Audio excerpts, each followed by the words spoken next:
على رسوله الكريم أما بعد أعوذ بالله السميع العليم من الشيطان الرجيم بسم الله الرحمن الرحيم وما قدر الله حق قدره إذ قالوا ما أنزل الله على بشر من شيء قل من أنزل الكتاب الذي جاء به موسى نورا وهدى للناس تجعلونه قراطيس تبدونها وتخفون كثيرا وعلمتم ما لم تعلموا أنتم ولا آباؤكم قل الله ثم ذرهم في خوضهم يلعبون.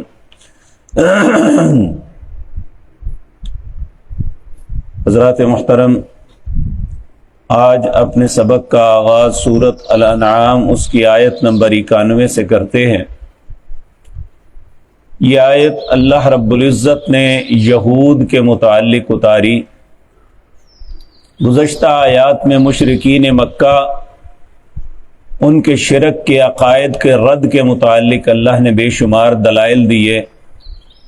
ان کے اس دعوے کا بھی رد کیا کہ وہ کہتے تھے کہ ہم دین ابراہیمی پہ ہیں، تو سیدنا ابراہیم علیہ السلام کا عقیدہ بیان کیا۔ اب یہود جو ہیں یہ ہمیشہ سے بددیانت اور خائن ہیں۔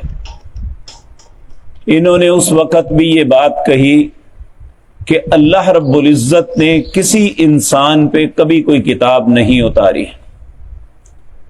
تو اس کے جواب میں اللہ رب العزت نے اس آیت کو اتار کے یہ بات بتائی، وما قدر اللہ حق قدری، لوگوں جو اللہ کی قدر کرنے کا حق تھا تم نے نہیں کی۔ اذ قالوا، جب انہوں نے کہا ما انزل اللہ علی بشر من شیء، اللہ نے کبھی کسی انسان پہ کوئی چیز نہیں اتاری۔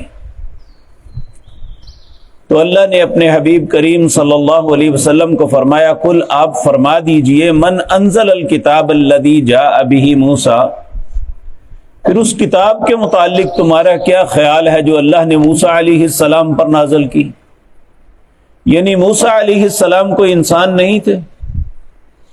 تو یہ بات کہنی کہ نبی کریم صلی اللہ علیہ وسلم کا نام مبارک لے کے کہنا یہ ایک انسان ہے، ان پہ کوئی کتاب نازل نہیں ہو سکتی، تو اس کے رد میں اللہ نے فرمایا کہ تم جو تورات اٹھائے پھرتے ہو جو موسیٰ علیہ السلام پر اللہ نے نازل کی تھی، تو موسیٰ علیہ السلام فرشتے تھے؟ کیا وہ ایک ماں باپ کے بیٹے نہیں تھے؟ کیا یہ ان کا تعلق بنی اسرائیل میں سے تھے؟ نہیں تھا۔ قل من انزل الکتاب الذی جاء بہ موسیٰ نورا وہدی للناس، اللہ نے موسیٰ علیہ السلام پر جو کتاب نازل کی اس میں روشنی تھی اور ہدایت لوگوں کے لیے۔ تجعلونہ قراطیس، تم نے انہیں ورقوں میں رکھا ہوا تھا، یعنی کتاب پوری نہیں رکھتے تھے، ورقے کر کے رکھتے تھے۔ تبدونہا وتخفون کثیرا، کچھ باتیں تو ظاہر کرتے، یعنی جو چیز بتانی ہوتی وہ ورق نکال کے لوگوں کو دکھا دیتے۔ وتخفون کثیرا، بہت سی باتیں چھپا لیتے تھے۔ وعلمتم ما لم تعلموا انتم ولا آباؤکم، اللہ نے تمہیں تورات کے اندر وہ کچھ سکھایا جو نہ تم جانتے تھے نہ تمہارے آباء و اجداد جانتے تھے۔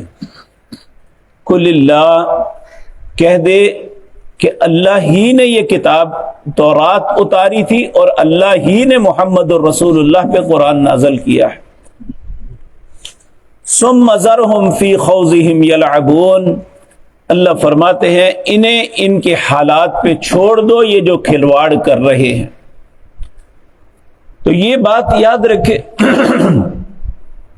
کہ اللہ مالک نے اس قوم کے ساتھ اتنا پیار کیا، ہر طرح کی فیسلٹی دی، دنیا کی اقوام پہ انہیں فضیلت عطا فرمائی، لیکن انہوں نے ہمیشہ اپنے انبیاء کے ساتھ اور اللہ کے ساتھ بددیانتی اور خیانت کی۔ تو نبی مکرم صلی اللہ علیہ وسلم کے ساتھ اگر یہ کر رہے ہیں تو یہ تو اپنے نبی کے ساتھ۔ آپ دیکھیں حضرت موسیٰ علیہ السلام نے ایک ایسا وقت بھی آیا کہ تنگ آ کے یہ بات کہی کہ موسیٰ علیہ السلام نے کہا یا قوم لم تؤذوننی وقد تعلمون انی رسول اللہ، اے میری قوم کے لوگ مجھے کیوں اذیت دیتے ہو؟ کیا تم جانتے نہیں میں کہ اللہ کا رسول ہوں؟ تو اللہ رب العزت نے اس سبب ان کے دلوں کو سخت کر دیا، یعنی ان کے دل میں کبھی بھی خوف خدا پیدا نہیں ہوا۔ یہ انسانیت پہ بھی ظلم کرتے ہیں، اپنے انبیاء کے ساتھ بھی انہوں نے یہی کیا، اور اللہ کی قدر کرنے کا حق تھا وہ بھی نہ کیا۔ تو اگر یہ اسلام کی مخالفت کرتے ہیں تو یہ ان کی فطرت میں شامل ہے۔ اللہ رب العزت یہ باتیں مجھے اور آپ کو سمجھنے اور ان پہ عمل کی توفیق عطا فرمائے کہ ہم یہود کے طریقے پہ نہ چلیں، بلکہ ہمارا طرز عمل کیا ہونا چاہیے کہ جب اللہ یا اس کے رسول کی بات کو سن لیں اور اس کی فرما برداری کے لیے اپنے آپ کو تیار کریں۔ اللہ ہمیں ایسا ہی بننے کی توفیق دے۔ اقول قولی ھذا واستغفر اللہ۔